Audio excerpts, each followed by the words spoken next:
everyone. Today I'm going to be telling our story in this video because we recently made a Facebook album with like pictures and captions about our story, but there's a lot of questions left unanswered and it's not very detailed because it's only like 40 pictures, whereas it's a story that spans for over 2 years. So I figured I would make a video, and this video is going to be in English only with no Thai subtitles. Any videos in the future in English will have Thai subtitles, but Nikki's going to make her own version in Thai. So if you're going to watch that, it's just in the description box, and that will be the Thai version. Okay, so I can start with before I knew Nikki, like right before I knew Nikki, and how I ended up finding her Facebook. Early spring or like late winter 2014, I was on Instagram on the Explore page, and there was a picture of some girl, and I clicked on it because I thought she seemed pretty cool, but I left it. I didn't follow her, because at that time I didn't really follow people who I didn't know. Like, I followed people if I knew them personally or if they were like a celebrity from something that I liked, but I didn't just follow random Instagram people. But for some weird reason I went back to her page and I ended up following her, which is kind of like a fate thing, because if I didn't end up following her at that time, none of this could have ever happened. So I followed her and I followed her friends, her girlfriend, and people like that, because I thought that everything they did seemed really cool. The way they dressed was cool. The way their lives looked seemed really cool, and it was quite different from how I see people on Instagram from Canada. So I followed them for a while and ended up following them onto Facebook and adding people who commented on their photos. So I had some Thai friends on Facebook because I really love Thailand. I became obsessed with Thailand for some reason. A few months went by, and then in August 2014, I was on Facebook and I saw in the people you may know box, Nicky. Her profile picture was so cute because right away I just loved her like chubby cheeks, and she was wearing sunglasses and she looked so cute and so cool, and she was like 100% my type. So I added her. I didn't think anything much of it because I had just kind of assumed she didn't really speak English and I didn't speak any Thai, so I left it. I just added her, but then she messaged me after she accepted my friend request, and she was like, hi, do I know you? And it came across kind of rude, so I was kind of like, But I replied back, I'm like, no, I don't think so, like kind of rude as well, because I was like, because that's kind of a rude thing to say just off the bat, like, do I know you? So then she was like, hi, I'm Nikki from Thailand. And she was just so innocent, and I'm like, oh, she just didn't know. So then we started talking, and we were pretty good friends after a couple weeks, and when we both realized that we had both liked each other and wanted to pursue something more than just friendship. September 26, 2014, I asked her to be my girlfriend, and that's when our relationship started. But I knew back then it was going to be a difficult thing, and we didn't really know if it was going to work out because I was 16 years old and I lived in Canada, and Nikki lived all the way across the world in Thailand, and she was in university and I was in high school, and we just kind of talked on Facebook as a relationship, not sure where it was going to go. I mean, of course we hoped for the best, but you know, we knew it's a difficult thing. We didn't know exactly if it was going to go far. So we talked on the phone, texting, Facebook, video chats for hours and hours every day. We were always talking to each other about everything, and we just talked for hours and hours, but time zones made it difficult because I would get up and she would be going to sleep, or when she was going to sleep I would be out, and then there was school, and we found time to talk. We made time to talk, but basically any 1 minute of free time I had was spent talking to her because I was very busy and she was very busy, and time zone, but we made it work, obviously. Then for my 17th birthday, she sent me my first package, which was so special because I got to like smell her, and she sent me this necklace. We both wear them every day. You've probably seen it in our pictures. She has a matching one. Hers is just black, but it looks like that. And she also sent me this. Her name is Shani. Nikki made up the name. It's Shani. I slept with it every night and I love it, and it's so cute, right? And she sent me a sweater and a few small things, and that was the best thing ever. So then the next month, I had sent her a Christmas present. I didn't have a job at the time, so I sent her one of my own sweaters that I had owned that I wore every day, and I sent her this. It's Nancy. I got this bear at Shoppers Drug Mart here, and she's really cheap and not as good quality as this one, like you can probably tell. But we love them both. She named it Nancy, and I also sent her some Polaroid pictures of myself. So that was awesome when we first had sent each other our packages. And then from then on, we sent handwritten cards back and forth because that's really cheap. It's only about $1 to send a card, and it takes about a month to get there, but still, that helped keep us connected. But then a couple months after, things were getting really difficult for us, and we weren't sure exactly if we were going to be able to continue our relationship. So we had a hard time for sure. Like, I don't want everyone to think that it was just easy and love the whole time, because there was hard times. There was a lot of fighting and arguing, and eventually, obviously, we got over that. After that, we got back together normal and everything was great, and we realized how much we actually love each other, and I decided that we need to meet in person. So I took up a part-time job, which was a little bit difficult because I was in high school and dance at the time. So some days I would go to school in the morning, go to work after school, and then go to dance after work, and it was really tiring. But I needed to save money because I needed to go see Nicky, because I can go to Thailand without a visa, but Nicky needs a visa to come to Canada, and that's a long process. So it's easier and cheaper for me to go see her, even though I'm much younger, but it's a lot easier that way. So then I bought the ticket and I went to see her in the end of June 2015. So we had been in a relationship for 9 months long distance before I met her for the first time, and that's a long time. If anyone in a long distance relationship, I do recommend trying to meet up in person as soon as you have the chance, because it makes things a lot easier and it feels a lot more real. But we just waited. So then I booked my ticket. So the first time I saw her, well, my family drove me to the airport and said goodbye at the airport, and then I left to go to Thailand. But the first long flight to Thailand, so the first part, I went to Seattle, from Vancouver to Seattle, which is like a 40-minute flight, so that was like useless, but that's just like the cheapest ticket. Vancouver to Seattle, and then I went Seattle to Tokyo, and I had a layover in Tokyo for 2 or 3 hours, then Tokyo to Bangkok. It was more than 24 hours of travel to get to Bangkok, but it was worth it. It was my first time traveling alone. I'd been to Los Angeles before. That's like an hour flight, and I was a little bit nervous going to all these airports alone, especially in Tokyo and getting to Bangkok when I don't speak the languages. But obviously I did it just fine because airports are pretty easy to get through. So yeah, then I arrived in Bangkok. It was like 4 in the morning or something, and well, I didn't travel with makeup on, but I wanted to wear makeup for when I first met Nicky, because I didn't like, she'd seen me without makeup, but I just wanted to present myself nicer. So I did makeup on the flight from Tokyo to Bangkok, and I spilled it all over the tray, like, you know, the tray here when you're flying, and I spilled it all over, and I tried to wipe it up, but it wouldn't wipe up, so I'm kind of like still stressed about that. But I did my makeup like an hour before the plane landed, and then when I got to Bangkok, I had, like, in my carry-on, I had like a little dress, and I just changed out of my sweatpants into my dress, and I brushed my hair and I brushed my teeth in the sink. And then after I got ready, I went to get my bags from the suitcase thing. My bag, every time I come to Thailand, I swear my bag is always the last bag off the plane, which is the most annoying thing ever, because I'm probably the person out of all the other people there that is most excited and anxious to get out of the airport and go see Nicky. But no, my bag was always the very last bag, like the very last bag each time. But so I waited for my bag, and then I got my bag, and then I was texting Nicky telling her like, where are you, where do we meet, where do I go?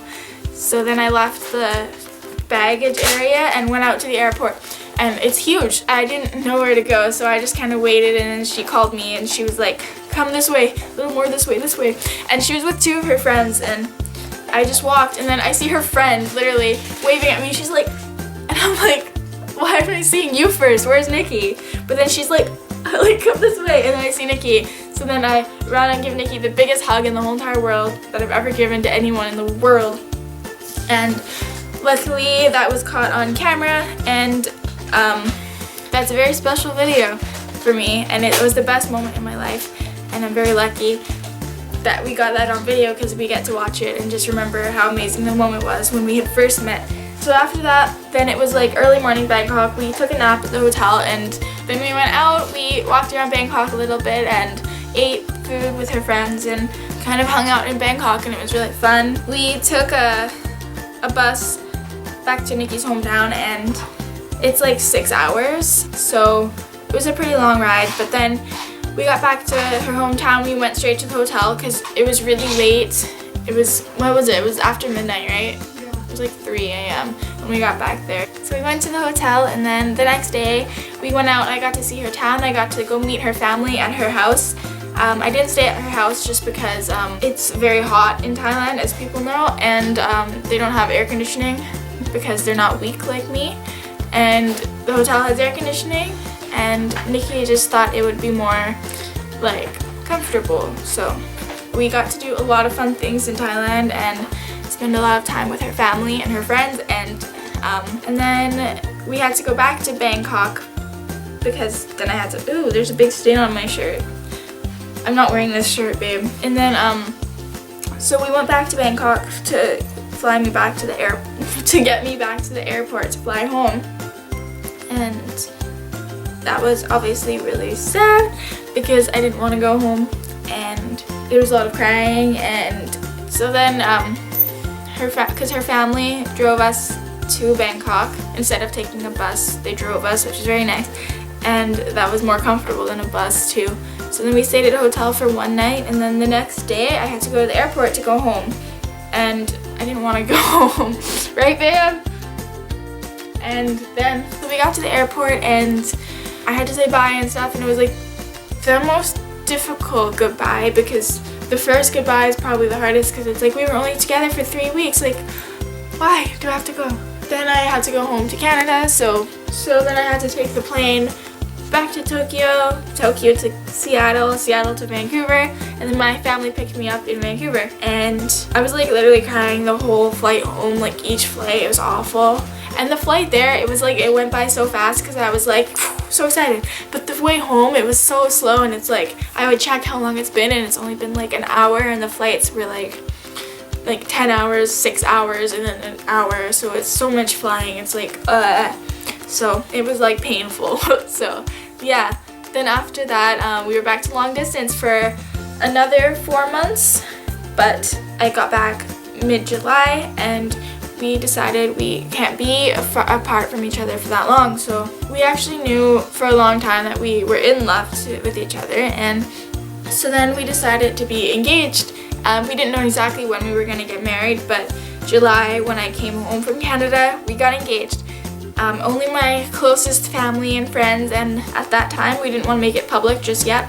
And then I booked another ticket to come back and see her again.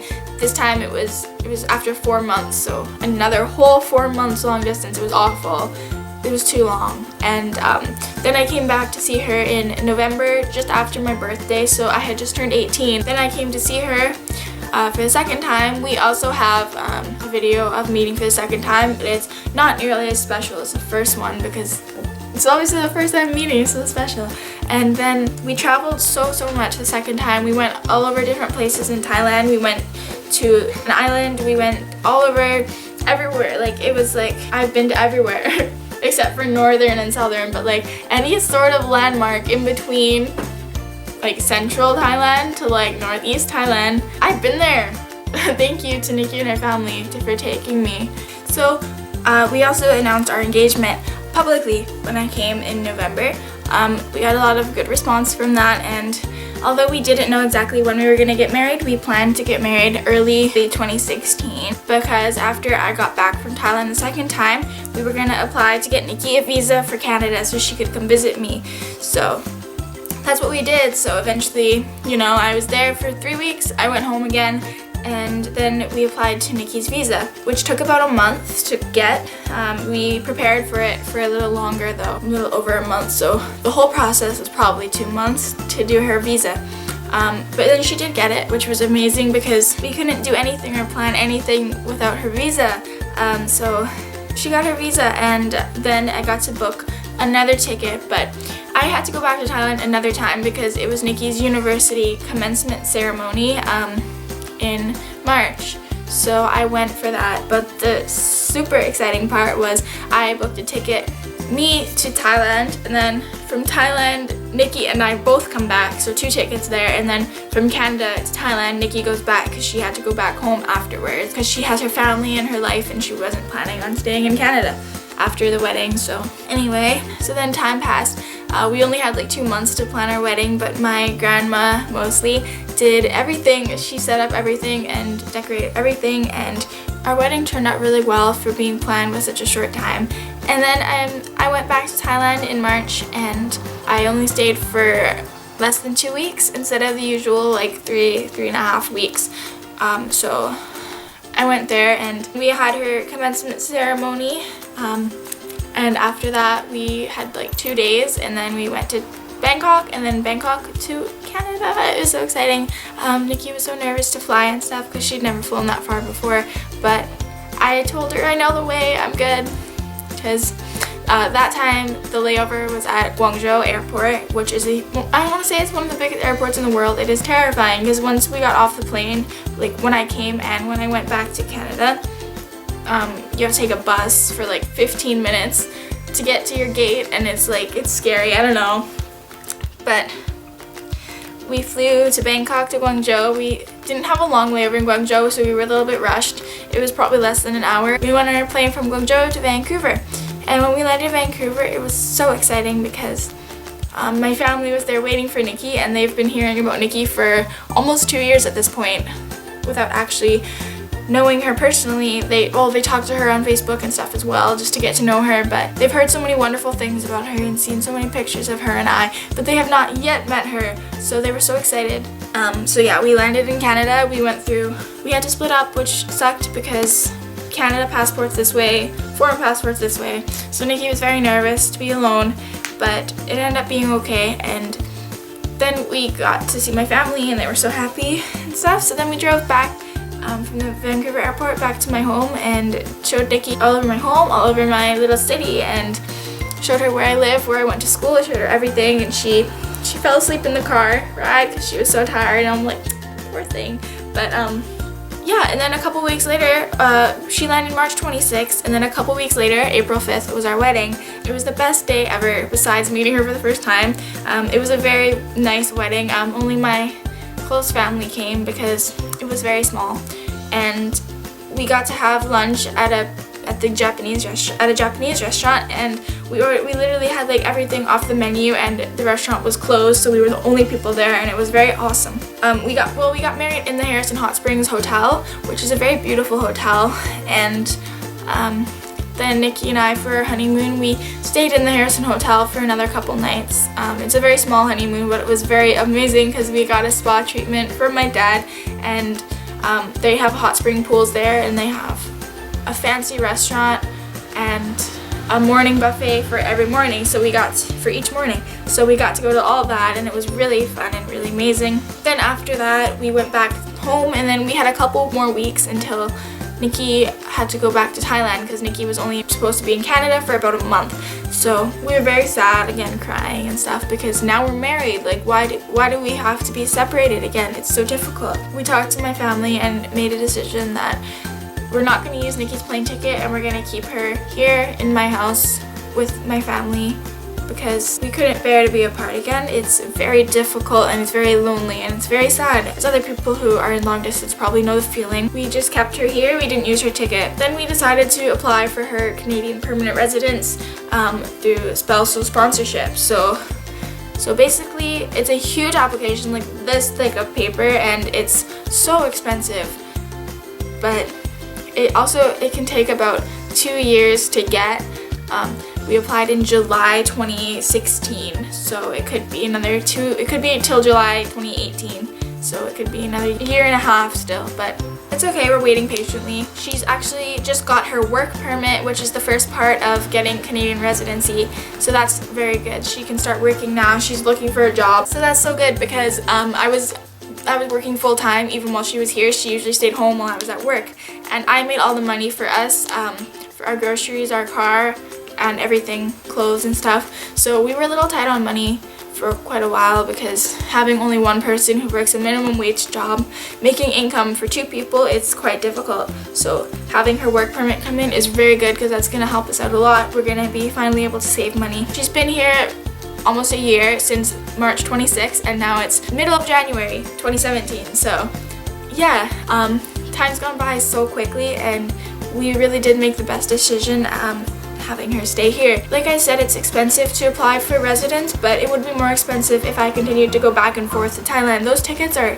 1,400, 1,300 per ticket, and that's a lot of money to keep spending every few months. Because it's like I would work and work for like a month, and then that money's just gone on a plane ticket.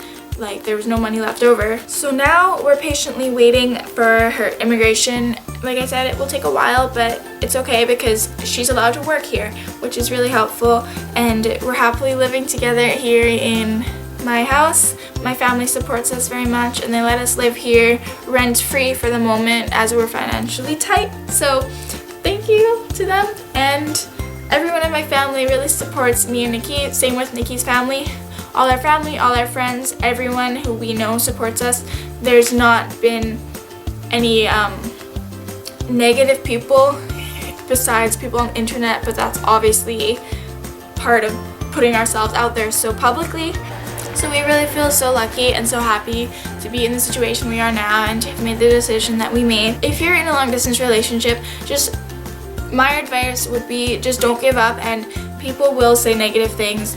I mean, it happened to me and Nicky too. Before we had met for the first time, I felt as if people didn't actually take our relationship seriously because we had never met. We'd only been talking over the internet, and people wouldn't, in their heads, that's not actually a relationship. That's just like, I'm lonely, she's lonely, or something like that, even though that's totally not what it was. So if people say that to you, just ignore it because it is a real relationship, and I do recommend trying to meet as quick as you can though, as quickly as it's convenient anyway, because it's very important. And don't rush into trying to close the distance either, permanently I mean, because it's expensive, and you want to make sure before you start immigrating to each other's country, you will need to make sure you're 100% sure that this is the person you want for your life and this is what you want to do, because once you're married and once you immigrate, either you or your significant other, it's permanent. Like, you're attached for life, and one of you is going to be living in a new country, and it's scary and there's a lot to think about. So just make sure you're absolutely sure you